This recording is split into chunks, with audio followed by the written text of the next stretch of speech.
Abonnez-vous et partagez s'il vous plaît vos commentaires, vos remarques. Écrivez-nous. Merci beaucoup.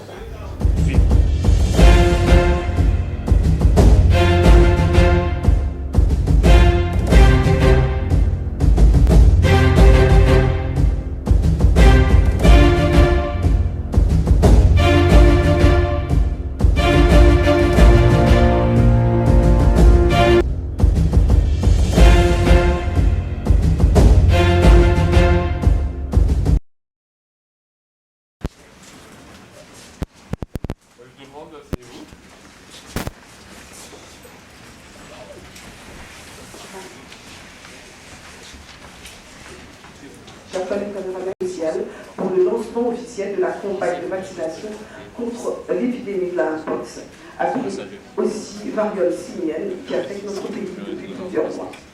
À ce jour, nous avons enregistré 28 277 cas signalés, avec 5 812 cas confirmés et malheureusement 915 décès.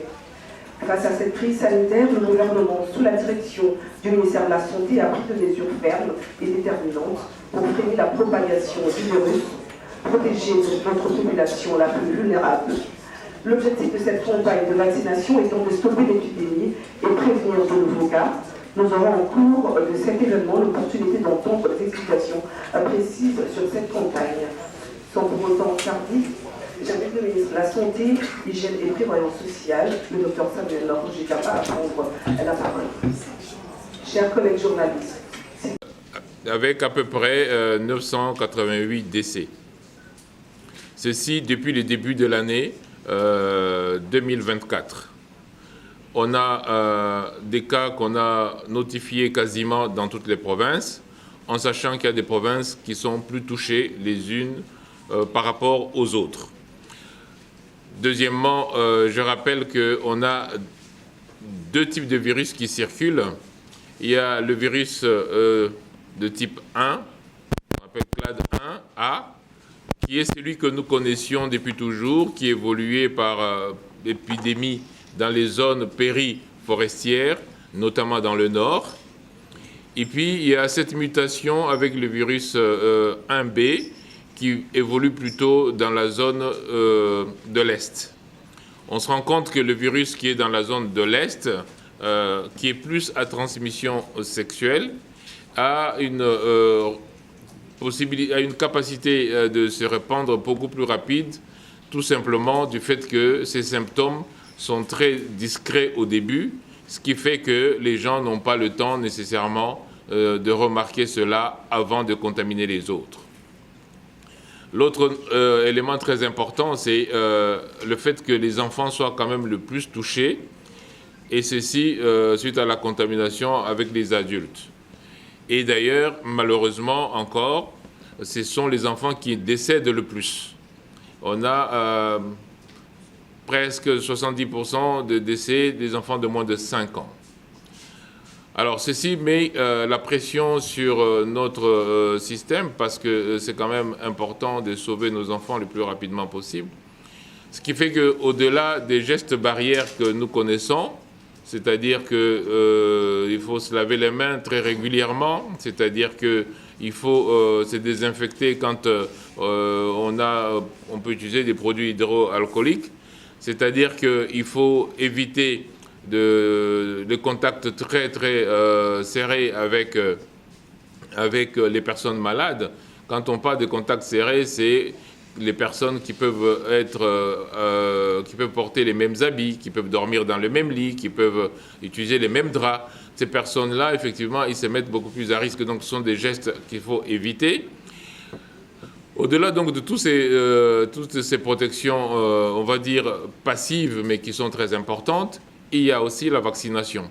Et donc aujourd'hui, cette conférence de presse, c'est pour faire suite à la réception des vaccins que vous aviez tous suivis et pour lesquels nous avions annoncé qu'on allait maintenant utiliser cette protection active, c'est-à-dire cette vaccination pour essayer de limiter la propagation du virus. Je vous rappelle donc les chiffres. Nous avons reçu 265 000 doses de vaccins de Bavaria Nordique Et ces vaccins-là sont pour l'instant les seuls que nous avons reçus. Nous les avons reçus de l'Union européenne pour à peu près un peu plus de 200 000 doses. Nous les avons reçus aussi des États-Unis avec Gavi pour à peu près 65 000 doses. Et donc, ce sont les doses que nous avons.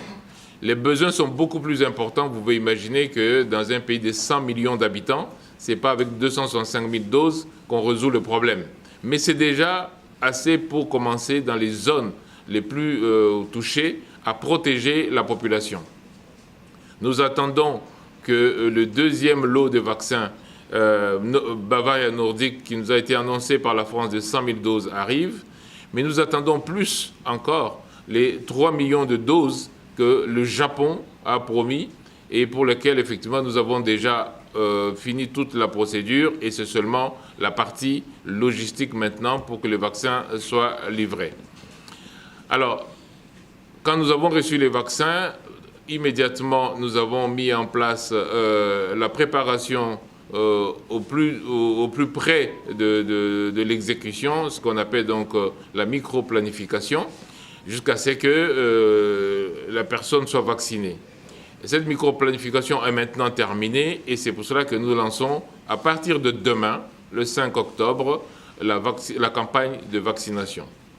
Bien sûr, nous allons lancer en tenant compte de doses dont nous disposons et en tenant compte de la stratégie que nous avons prise, c'est-à-dire de toucher d'abord les zones les plus impactées par les virus. Voilà pourquoi est-ce que cette campagne va commencer à l'Est. Nos équipes sont déjà sur place, d'autres vont encore se déplacer aujourd'hui et demain. Et donc c'est demain que la campagne de vaccination commence. Elle va être lancée à partir de Goma parce que les vaccins sont gardés, comme vous le savez, dans des frigos à moins 20 degrés. Et ensuite, ils sont amenés au lieu d'utilisation où on sait que dès qu'on ouvre nos frigos, eh ben, il faudra qu'ils tournent autour de moins 2 degrés. Et ça, donc, on va le faire. Ce qui fait que de Goma, demain, quand on lance, on amène immédiatement les doses dans le Sud Kivu parce que le Sud Kivu est la province la plus touchée. Et donc, on va essayer de vacciner d'abord, effectivement, les adultes parce que le vaccin que nous avons reçu est déjà homologué pour les adultes. Et bien sûr, il y a des recherches qui nous font penser qu'on peut l'utiliser aussi chez les enfants de moins de 17 ans. Mais pour l'instant, étant donné le nombre de doses que nous avons, nous allons commencer par les adultes. Alors, ce ne sera pas une vaccination de masse, parce que justement, on n'a que 265 000 doses. Quand bien même on aurait les 3 millions de doses des Japonais, ça ne sera toujours pas une vaccination de masse. Et c'est pour ça que la stratégie, c'est de vacciner les personnes les plus à risque. Et ces personnes-là, c'est plusieurs catégories. La première catégorie, ce sont les contacts directs, comme j'ai dit, les gens qui vivent vraiment avec les malades. Ces personnes-là, il faut les protéger. La deuxième catégorie, effectivement, ce sont les personnes qui sont en contact avec le malade, mais pour des raisons professionnelles, parce qu'il faut protéger aussi nos prestataires de soins pour qu'ils n'attrapent pas la maladie. Et puis, nous allons aussi protéger les personnes qui ont des problèmes de santé qui peuvent les exposer davantage à la maladie. Et enfin, nous allons faire des vaccins de campagne autour des ensembles, par exemple autour des villages qui sont impactés sérieusement. Voilà à peu près ce que je peux vous donner comme information par rapport à ça. Je rappelle que pour les adultes, le vaccin, en principe, devrait être donné en 2 doses. On donne une première dose et 4 semaines plus tard, on donne une deuxième dose pour les adultes. On aimerait bien déjà recevoir encore les autres pour pouvoir couvrir toutes les personnes qui ont été vaccinées. Pour les enfants, quand le vaccin sera là, c'est un vaccin à une seule dose. Donc on pourra toucher le maximum d'enfants autour des autres enfants qui sont malades ou autour des personnes malades. Et donc voilà à peu près le message de cette communication que je voulais faire ce jour. Et j'aimerais bien que pour les gens qui voudraient avoir des éclaircissements sur tel ou tel autre point, puissent poser des questions. Merci beaucoup. Merci beaucoup, Excellence. Et si le directeur de l'IFS n'a pas un point à rajouter, on passe directement aux questions et réponses. Non, l'essentiel a été dit. Voilà, merci. Alors, chers collègues journalistes, on va passer au jeu de questions et réponses. Je vous demanderai d'être clair et concis dans vos questions. Il n'y en aura pas beaucoup parce qu'on ne retiendra pas le ministre pendant longtemps. Alors, on va commencer par la télévision. Les trois premières questions.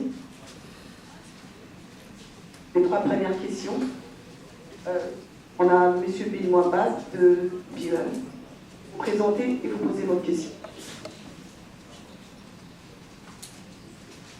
Monsieur le ministre,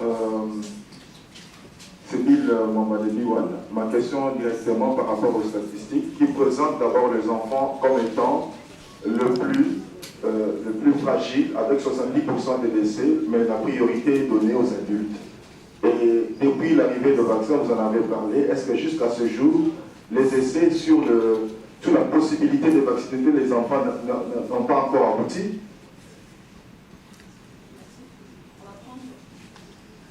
On va prendre une deuxième question. Madame José Dalouba, de venir. Et puis la toute dernière, on va donner à la presse internationale, Madame. Oui, voilà. Vous allez passer. Merci beaucoup pour la parole. Je suis José Dalouba, journaliste à la télévision. Ma question est de savoir, Excellence, j'ai deux petites questions. La première, quelles sont les stratégies qui ont été mises en place pour faire adhérer cette population, surtout quand on sait que depuis l'avènement de Covid, la vaccination subit des hésitations.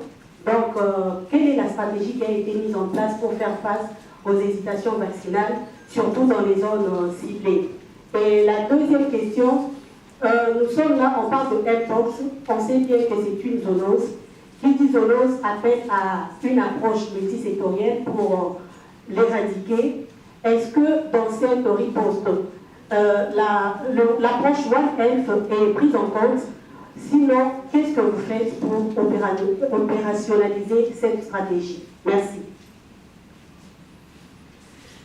Oui, bonjour Monsieur le ministre. L'OMS a annoncé la livraison de tests diagnostiques. Pouvez vous présenter s'il vous plaît? Pardon, pouvez-vous présenter? Oui, pardon, Kate Oglesby chez Agence France Presse. Est-ce que la RDC va recevoir les tests diagnostiques de l'OMS? Si oui, quelle date et combien? Et une deuxième question, est-ce que quand la vaccination commence-t-il à Kinshasa et à quelle date? Merci beaucoup, on va devoir s'arrêter là. J'avais dit trois questions, mais c'était deux, trois personnes qui ont posé ces questions. Merci. On va juste après la réponse. Ok, je vais commencer avec M. Bill Mwamba de B1, qui pose une question importante et qui a une réponse assez simple en fait. Vous savez,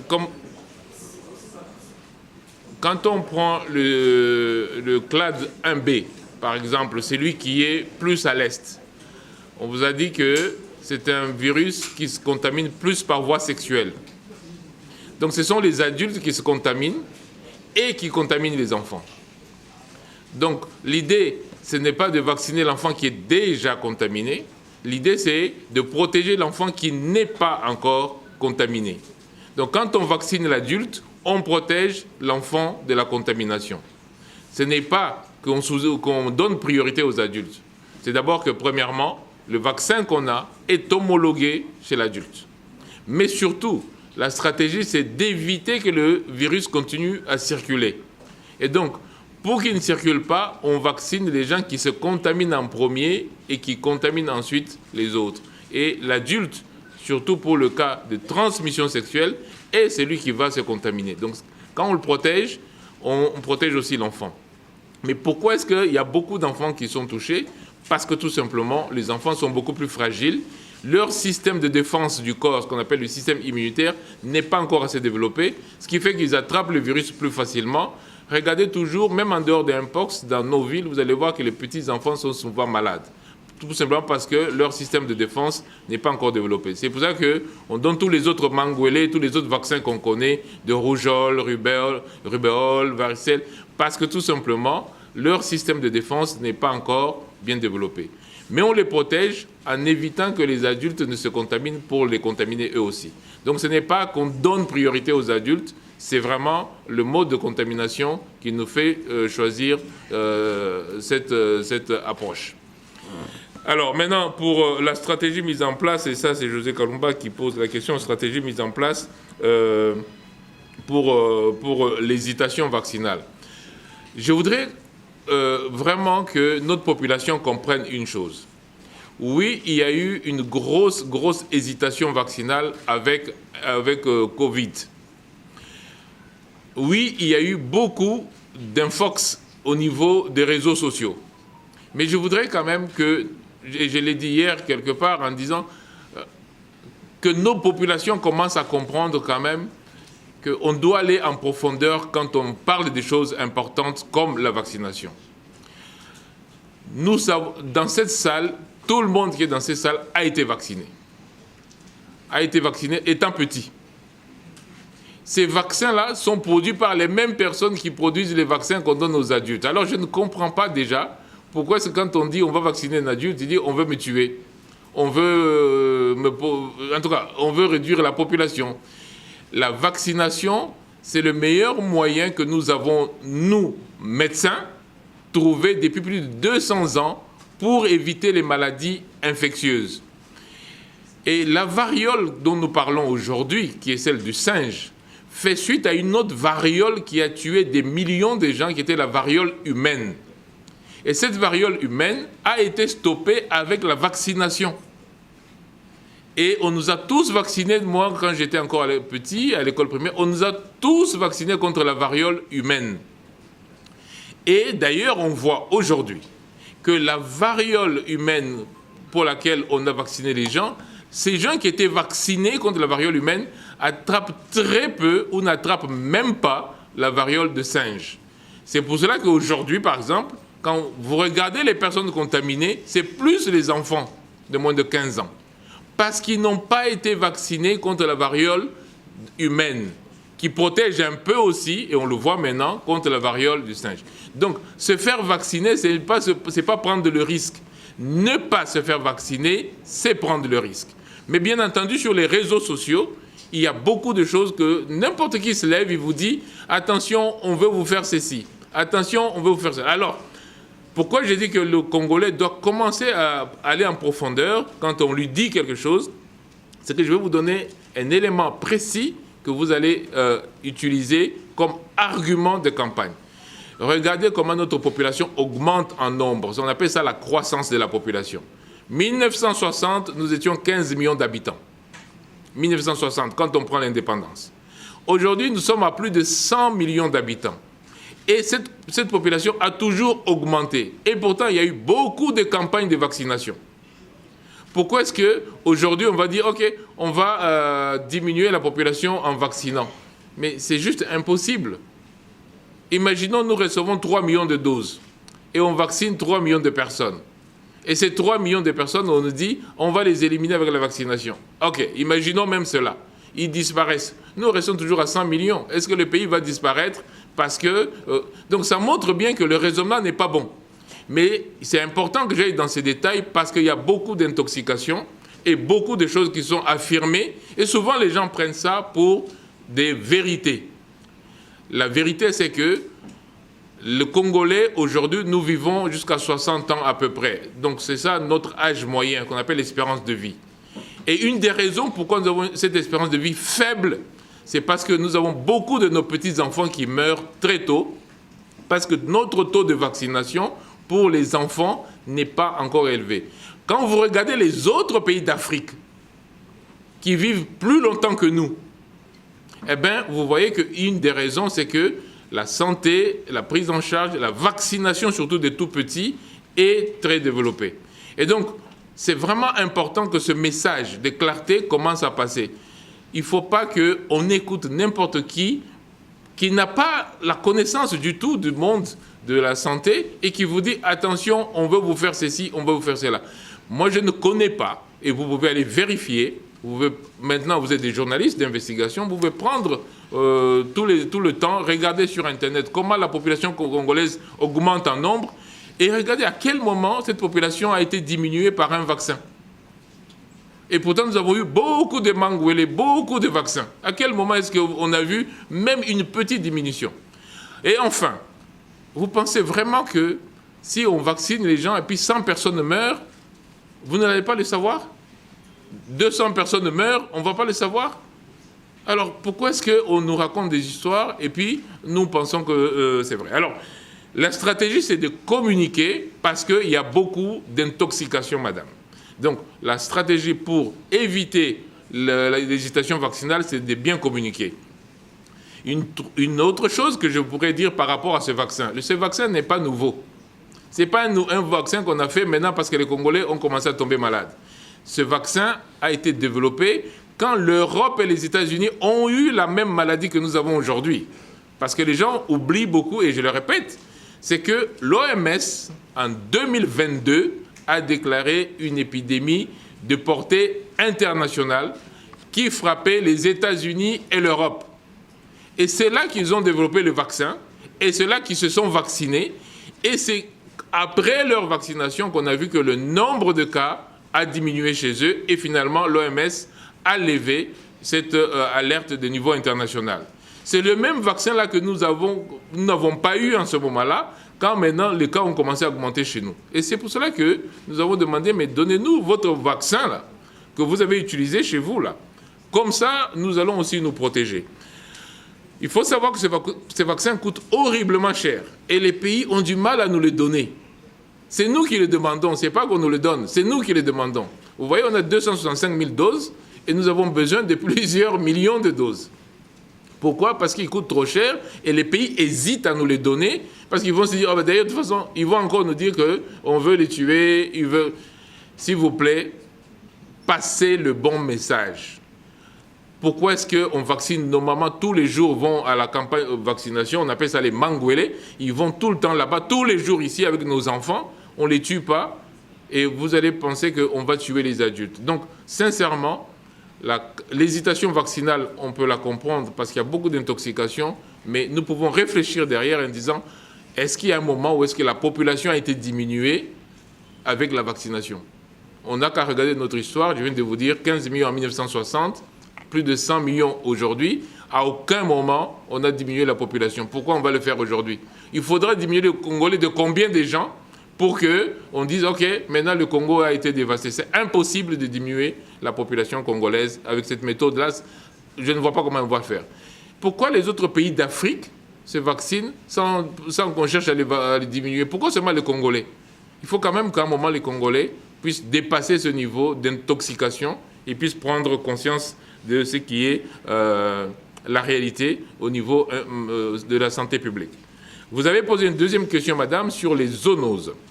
Alors, il faut savoir que, effectivement, la première origine de la contamination est animale. Ce sont les animaux, parce qu'on dit bien, c'est un vaccin qui a été vu pour la première fois chez un singe, c'est pour ça qu'on appelle ça Mpox. Mais après, maintenant, il y a une contamination entre les humains. Alors, dans tous les cas, dans l'équipe de riposte, on a mis tout le monde. Il y a le One Health dedans. Nous avons la santé animale avec nous. C'est comme ça, par exemple, qu'au tout début de la campagne, nous avons diagnostiqué des animaux qui sont morts, des animaux domestiques. Je parle bien des chiens et de cochons qui sont morts à l'équateur et qui présentaient les symptômes. C'est parce que nous surveillons aussi les animaux. Mais on n'a plus vu d'autres animaux augmenter en nombre. En tout cas, on n'a plus vu d'animaux domestiques touchés. Mais, pour répondre à votre question, oui, le One Health est intégré parce que nous avons les environnementalistes et nous avons la santé animale, le ministère de Pêche et Élevage est avec nous au niveau du centre de riposte. Alors, Madame de AFP a posé la question sur les tests de l'OMS. Oui, l'OMS nous a annoncé effectivement que nous allons recevoir à peu près, au total, à peu près 4500 tests.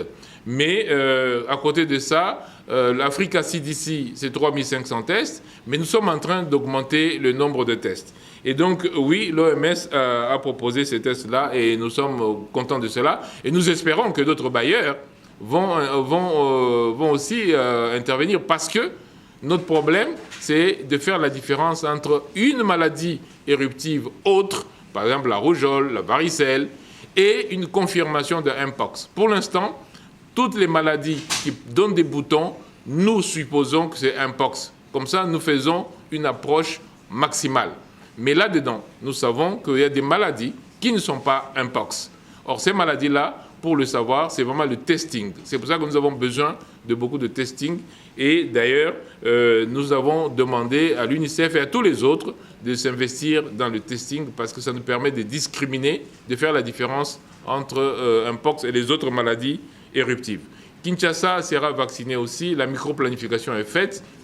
Mais ça, je ne peux pas encore vous donner les détails parce que tout simplement, nous lançons d'abord dans le sud Kivu et le nord Kivu, donc dans l'est, parce que nous avons 265 000 doses seulement. Voilà ce que je peux donner comme réponse à ces trois premières personnes. Trois autres personnes, on va prendre VOA et puis la presse allemande. Et quelqu'un de la presse en ligne, s'il vous plaît, aussi. Voilà, on commence par Madame Leroy. Oui, on va prendre trois personnes et on prendra une dernière personne. Merci, c'est Nathalie Sekabo, on la voit de l'Amérique Nalingala. Quand on a Bongo, on a Est. Pour Nani, vous voyez comment la vie sur le bien, c'est vrai, dans le côté de la différence. Mais dans le moment de la vie, pour Nani, Est. Mon colonie awa na Kinshasa, maintenant.